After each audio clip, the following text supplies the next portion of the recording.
اردو بک میں آپ سب دوستوں کو خوش آمدید۔ میری عمر ابھی 20 سال تھی کہ میری سوتیلی ماں نے میری شادی کر دی۔ وہ جیسی بھی تھی مگر میرے لیے اس نے اچھا ہی سوچا تھا۔ میرے شوہر انگلینڈ میں ہی اپنی فیملی کے ساتھ رہتے تھے، سو میں بھی نکاح کے 6 ماہ کے بعد رخصت ہو کر یورک شہر انگلینڈ آ گئی۔ میں بنیادی طور پر ایک گھریلو عورت تھی مگر شوہر چاہتے تھے کہ میں جاب کروں۔ میں نے گریجویشن کیا ہوا۔ مزید کچھ کورسز کرنے کے بعد مجھے ایک سکول میں نوکری مل گئی۔ دن پر سکول انداز میں گزرنے لگے۔ دیکھتے ہی دیکھتے اللہ نے مجھے 2 بچوں سے نوازا۔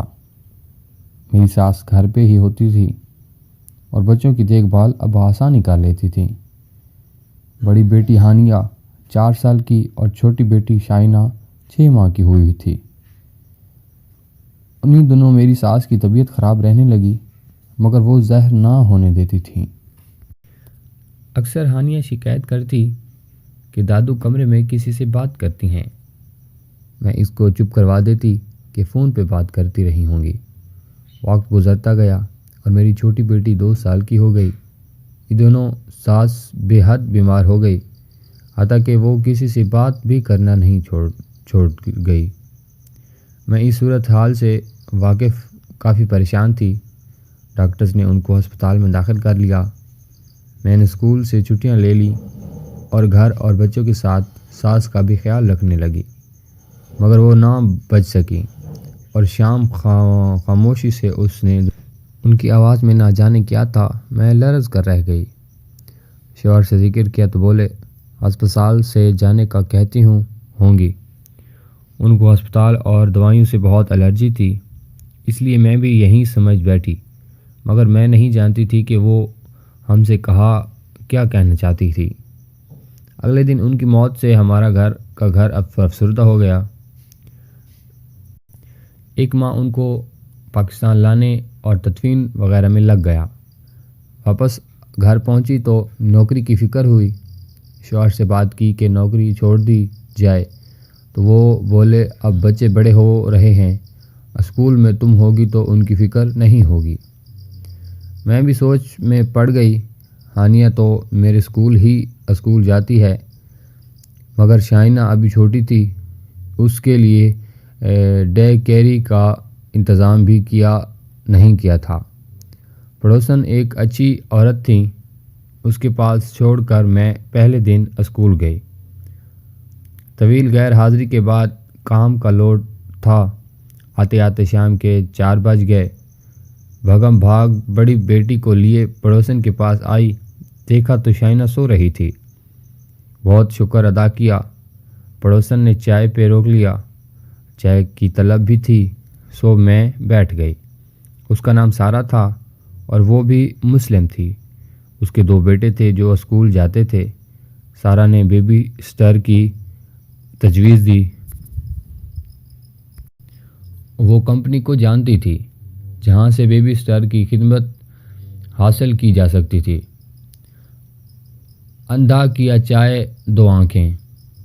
میں نے فوراً رابطہ نمبر لیا۔ سارا نے مجھے بتایا کہ کمپنی میں ایک مسلم لڑکی بھی کام کرتی ہے جس کا نام عالیہ ہے، اسی کو بلانے کا کہا کیونکہ سارا بھی ضرورت کے وقت اسی کو بلاتی تھی۔ میں نے کمپنی کو فون کیا اور عالیہ کو بھیجنے کا کہا۔ کمپنی نے شام 8 بجے کا وقت دیا۔ میں نے بے چینی سے اس کا انتظار کرنے لگی۔ ٹھیک 8 بجے عالیہ آ گئی۔ وہ ایک سلجھی ہوئی لڑکی تھی، عمر 22 سال کے لگ بھگ تھی۔ وہ اپنا اور اپنی ماں کا پیٹ بھرنے کے لیے نوکری کر رہی تھی۔ عالیہ کا سارا بایو ڈیٹا کمپنی نے بھیج دیا تھا۔ مجھے بھی وہ ایک مخلص لڑکی لگی اور میں نے اسے نوکری پہ رکھ لیا۔ جب اسے معلوم ہوا کہ میں اسے مستقل طور پر رکھ رہی ہوں تو وہ بے حد خوش ہوئی اور اگلے دن صبح 8 بجے آنے کا وعدہ کر لیا۔ اگلے دن وہ صبح 8 بجے گھر آ گئی۔ شائنہ اسے دیکھ کر بہت خوش ہو گئی۔ وہ گھر سے جانا نہیں چاہتی تھی۔ اب ایک کھیلنے والا انسان اسے مل رہا تھا۔ وہ جلد ہی دوست بن گئے۔ میں اور میرے شوہر بہت مطمئن ہو گئے اور اپنے اپنے کام پہ چلے گئے۔ شائنہ ایک خوش مزاج بچی تھی، وہ 2 سال کی ہو گئی تھی اور بہت باتیں کرنے لگی۔ پورے گھر میں بھاگتی دوڑتی تھی۔ ہانیہ اسکول سے آ جاتی تو دونوں مل کر بہت ادھم بہت مچالتی تھیں۔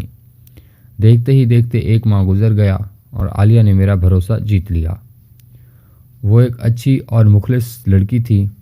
کچھ دنوں میں سے دیکھ رہی تھی کہ وہ مجھ سے کچھ کہنا چاہتی تھیں۔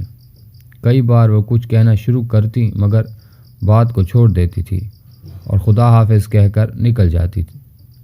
میں نے سوچا شاید اس کی ماں ٹھیک نہیں تھی، چھٹی لینا چاہتی ہوں گی۔ یہ سوچ کر میں نے اگلے دن اسے چائے پہ روک لیا۔ وہ کپ ہاتھوں میں لے گم سم سی بیٹھی تھی۔ میں نے خود ہی اس سے پوچھا کہ سب خیریت ہے؟ وہ مسکرائی اور ہاں میں سر ہلایا۔ میں نے اس کے ہاتھ پہ ہاتھ رکھا اور اسے یقین دلایا کہ وہ مجھ سے کوئی بات کر سکتی ہے۔ وہ چپ چاپ مجھے دیکھنے لگی۔ اس کی آنکھوں میں الجھن سی تھی۔ وہ بولی، اوپر دائیں کمرے میں کون رہتا ہے؟ میں ایک دم حیران سی ہو گئی۔ وہاں میری ساس رہتی تھی۔ میں نے کہا، کیا بات ہے بولو؟ کچھ نہیں بیبی، وہاں چلی جاتی ہے اور باتیں کرتی ہے، اس نے بتایا۔ میں سوچ میں پڑ گئی۔ وہ اجازت لے کر چلی گئی۔ رات کو شوہر سے یہ بات کی تو بولے، تم بھی کیا فضول باتیں سوچنے لگیں؟ شائنہ امی سے بھی بہت قریب تھی، ان کی تصویر سے باتیں کرتی ہوں گی۔ مجھے بھی سن کر سکول سا ہو گیا۔ واقعی ایسا تھا، اماں اس سے بہت لاڈ کرتی تھیں۔ اگلے دن میں نے عالیہ کو بھی سمجھایا تھا، وہ بھی مطمئن ہو گئی، مگر میں نہیں جانتی تھی کہ آنے والے دن کیا لے کر آئیں گے۔ اس شام ہماری شادی کی سالگرہ تھی۔ شوہر بہت خوشگوار موڈ میں تھے اور انہوں نے ایک فلم دیکھنے کا پلان بنا رکھا تھا اور کھانا بھی باہر ہی کھانے والے تھے۔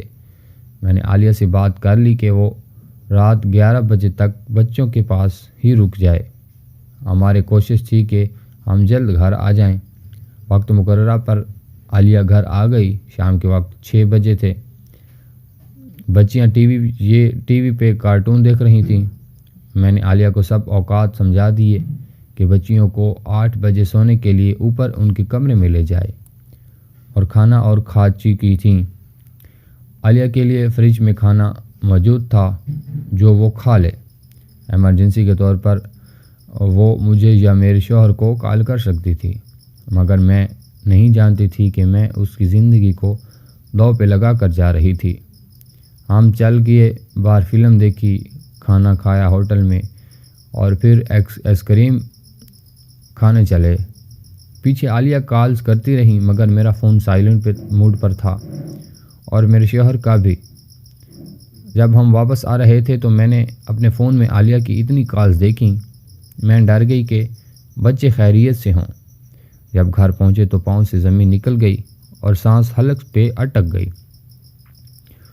ہوا کچھ یوں کہ جب عالیہ کمرے میں لائٹ جلتی دیکھتی تھی پہلے، اس نے سوچا شاید میں نے بھول کر جلائی تھی ہوگی، مگر اسے کیا معلوم تھا کہ وہ تو اپنی موت کی طرف جا رہی ہے۔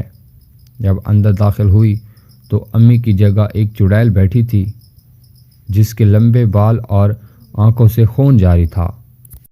عالیہ ڈر کے مارے باہر کی طرف بھاگی مگر چڑیل نے حملہ کیا اور اسے مار دیا۔ ہمارے نمبر پر کالز کرنے والی میری بیٹیاں تھیں۔ اس دن کے بعد ہم وہ ملک چھوڑ کر اپنے ملک آ گئے اور یہاں کو کوئی ڈر نہیں اور پورا خاندان ساتھ ہے اور ہم خوش ہیں۔ پاکستان زندہ آباد۔ دوستوں ملتے ہیں نئی ویڈیو کے ساتھ، تب تک کے لیے اللہ حافظ۔ ویڈیو اچھی لگے تو لائک اینڈ شیئر کرنا نہ بھولیے گا، چینل کو ضرور سبسکرائب کریے گا، بیل آئیکن کو پریس کیجیے گا تاکہ ہماری ہر آنے والی ویڈیو آپ لوگوں تک سب سے پہلے پہنچے۔